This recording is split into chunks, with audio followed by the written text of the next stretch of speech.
आप सबको मालूम है कि सीटेट की परीक्षा जनवरी में होगी। मैं सीटेट के ही प्रश्न पे आ रहा हूँ। चूँकि सीटेट में 50% मनोविज्ञान ही रहता है, हिंदी में मनोविज्ञान रहता है, गणित में मनोविज्ञान रहता है, मनोविज्ञान में तो मनोविज्ञान रहता ही है, संस्कृत में मनोविज्ञान रहता है। तो मनोविज्ञान ही मैं ज़्यादातर एक्सप्लेन करूँगा। मनोविज्ञान के कुछ प्रश्न ऐसे होते हैं जिसमें आपको कुछ परिश्रम नहीं करना पड़ता है। आप देखते ही उसको समझ जाएंगे कि कौन से प्रश्न सही हैं, किस पर आपको गोला लगाना है, किस पर टिक लगाना है। लेकिन बहुत सारे ऐसे प्रश्न होते हैं जिनके पीछे आपको परिश्रम करना पड़ेगा, आपको पढ़ना पड़ेगा। मैं ऐसे ही 2 प्रश्न लूँगा। एक प्रश्न ऐसा लूँगा जिनमें आपको कोई परिश्रम नहीं करना पड़ता है, आप देखते ही आंसर जान जाते हैं, लेकिन उसमें भी आपको अलर्ट मोड में रहना पड़ेगा। दूसरा एक ऐसा प्रश्न लूँगा जिसके पीछे, एक प्रश्न के पीछे आपको 4 टॉपिक मिलेंगे और 4 टॉपिक को पढ़ने के लिए 4 दिन आपको चाहिए, या ये कहें कि 4 घंटे चाहिए। 4 दिन इसलिए कह रहे हैं कि एक दिन में 1 घंटा चाहिए उस टॉपिक को पढ़ने के लिए। वो भी 1 घंटा कैसा होना चाहिए, पूरा गहन होना चाहिए, मतलब सिर्फ उसी पर आश्रित रहना चाहिए। अब मैं पहले टॉपिक पर बात करता हूँ, जिसको आप देखते ही सब लोग जानते हैं कि सरल से कठिन की तरफ चलना चाहिए, तो मैं भी सरल से कठिन की तरफ चल रहा हूँ। तो मैं सबसे सरल प्रश्न पर आ रहा हूँ। पहला प्रश्न है कि निम्नलिखित में से कौन सी सार्थक सीखने के लिए एक प्रभावी स्मृति तकनीक नहीं है। ध्यान दीजिएगा, नहीं है लिखा हुआ है। कुछ लोग नहीं को ध्यान में नहीं देते हैं और जल्दीबाजी में जो है आते हुए क्वेश्चन को गलत करके चले आते हैं और परीक्षा में 60% न पाने के कारण क्वालिफाई नहीं कर पाते हैं। तो ध्यान दीजिएगा कि निम्नलिखित में से कौन सी सार्थक सीखने के लिए प्रभावी तकनीक नहीं है। तो दिया है संकल्पना चित्रण, दृष्टि दोहराव, रटने व दोहराव, स्मृति सहायक विधियां। अब आपको शब्द कठिन लगेंगे लेकिन आंसर फिर भी आसान है। जैसे निम्नलिखित में से कौन सी सार्थक सीखने के लिए एक प्रभावी स्मृति तकनीक नहीं है, यानी वह तकनीक जो प्रभावी नहीं है। तो आप जैसे ही विकल्प देखेंगे रटने व दोहराव, जहां रटना शब्द आ गया वो प्रभावी नहीं है। एनईपी 2020 में भी रटने को मनाही किया गया, एनसीएफ 2005 में भी रटने को मनाही किया गया था। तो जहां रटना आ गया वो प्रभावी तकनीक नहीं है। तो ये तो क्वेश्चन आपका आसान है, इसको आप आसानी से लगा देंगे। अब हम आते हैं उस प्रश्न पे जिस प्रश्न पे अगर आप पहले नहीं पढ़े होंगे तो पढ़ना पड़ेगा, जानना पड़ेगा। उसी के लिए मुख्यतः आज का ये यूट्यूब मैं एक्सप्लेन कर रहा हूँ। प्रश्न क्या है, दोहराव व बारंबारता किए जाने वाला व्यवहार किसकी विशिष्ट पहचान है। कठिन लग रहा है ना, पहली बार जो सुनेगा उसको कठिन लगेगा, लेकिन जब 2-4 बार इसको सुन लेंगे तो आपको आसान लगेगा। लिख रहा है कि दोहराव और बारंबार किए जाने वाला व्यवहार किसकी विशिष्ट पहचान है निम्न में से। नीचे तो विभिन्न प्रकार के डिसऑर्डर दिए हुए हैं, उस डिसऑर्डर में पूछ रहा है कि किसकी ये विशिष्ट पहचान है। पहला डिसऑर्डर दिया है ध्यान न्यूनता अति क्रियाशीलता विकार की, मस्तिष्क पक्षाघात की, स्वलीन क्रम विकार की, अधिगमात्मक विकलांगता की। यानी ये सब डिसऑर्डर है। कभी कभी आप हिंदी के शब्द कठिन लगेंगे तो उसका इंग्लिश में जो दिया रहेगा उस पर देख लीजिएगा। Attention deficit hyper activity disorder, cerebral palsy, autism spectrum disorder, learning disabilities. कोई बात नहीं, इन चार जो है 4 टॉपिक है, एक एक दिन के लिए 1-1 घंटे का पूरा का पूरा क्लास है। तो इसमें कौन सा ऐसा विकार है जिसमें दोहराव और बारंबार एक ही बात की जाती है, किसकी वो विशिष्ट पहचान है। अब यहाँ एक और समस्या आती है कि 2 बीमारी है जिसमें दोहराव किया जाता है। पहले तो मैं सीधे आपको आंसर बता दूं, आंसर बताने के बाद मैं उसी टॉपिक को एक्सप्लेन करूंगा, उसी टॉपिक से संबंधित जो एक अन्य विकार है उसी से मिलता जुलता उस विकार को भी मैं एक्सप्लेन करूंगा।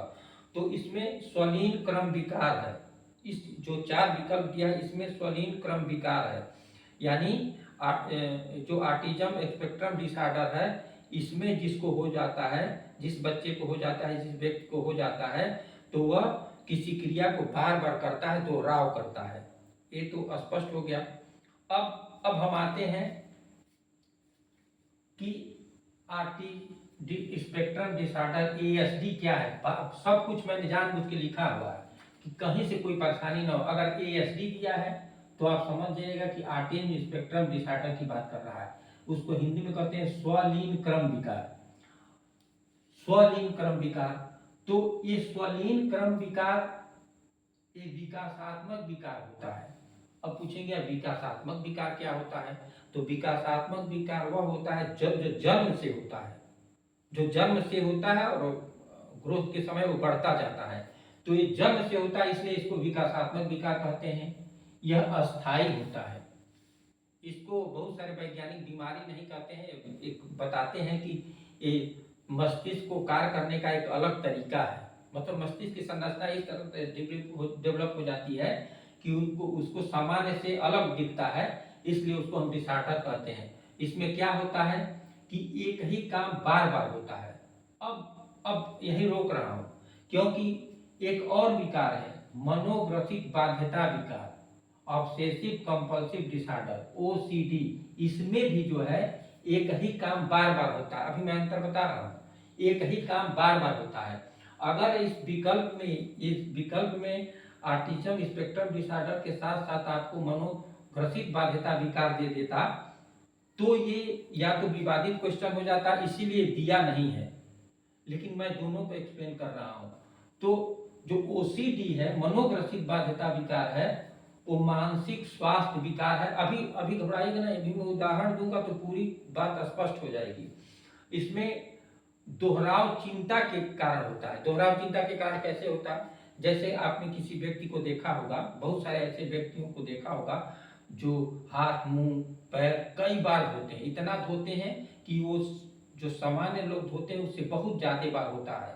तो ये जो क्यों होता है बार बार दोहराव, कि कहीं हमारा गंदा ना हो जाए, कहीं कुछ सो देते हैं तो तुरंत साबुन से हाथ धोना, कुछ भी काम करो उसको बार बार धोना, ये चिंता के कारण होता है कि हमको कोई बीमारी न लग जाए। तो ये जो है एक प्रकार का मानसिक स्वास्थ्य विकार है। तो चिंता के कारण वो बार बार उस चीज को दोहराते हैं। जैसे बहुत सारे लोगों को आपने देखा होगा कि घर में ताला लगा के जाएंगे तो 2 बार उसको देखेंगे कि ताला लगा है कि नहीं लगा है, कुछ दूर जाएंगे फिर आएंगे तो देखेंगे कि ताला लगा है, यानी एक ही क्रिया को बार बार दोहरा रहे हैं। तो जो इस तरह का बार बार दोहराने की क्रिया है वो मनोग्रसित बाध्यता विकार है, और ये जीवन में कभी किसी को भी प्रकट हो सकता है। तो इन दोनों में अंतर ये है। अच्छा, एक चीज और है, जो विकासात्मक विकार है वो सामाजिक अक्षमता माना जाता है। मतलब अभी भी समाज में इसको माना जाता है कि मतलब ये सामाजिक रूप से ठीक नहीं है। लेकिन जो मनोग्रसित बाध्यता विकार है इसको सामान्यतः असामाजिक नहीं कहते हैं, या सामाजिक समाज में मान्यता है कि चलो बहुत बार हाथ धो रहे हैं। तो ये भी दोनों में अंतर है। ये है स्वलीन क्रम विकार और मनोग्रसित बाध्यता विकार, जिसमें एक ही आदत को बार बार दोहराया जाता है। इसमें जो है जो आदत जो क्रिया झटका लगता है, जो बार बार हाथ दोहराया जाता है, इस वाले में विकासात्मक विकार में इसमें आराम मिलता है उसमें। लेकिन इसमें जो किया जाता है वो चिंता के कारण किया जाता है। तो मैं एक बार फिर प्रश्न पढ़ रहा हूं कि दोहराव व बारंबार किए जाने वाले व्यवहार किसकी विशिष्ट पहचान है। तो इसका आंसर हो गया कि स्वलीन क्रम विकार या एएसडी या ऑटिज्म स्पेक्ट्रम डिसऑर्डर है। अगर इसके जगह पर ये दिया होता मनोग्रसित बाध्यता विकार ओसीडी तो वो भी सही रहता। या अगर ये दोनों दिया होता और नीचे लिखा होता, मान लीजिए ए में ये दिया होता, बी में ये दिया होता और नीचे दिया होता ए बी दोनों सही, तो आप ए बी दोनों सही लगाते हैं। ये विकार अभी मैं 2 विकारों के बारे में बात किया।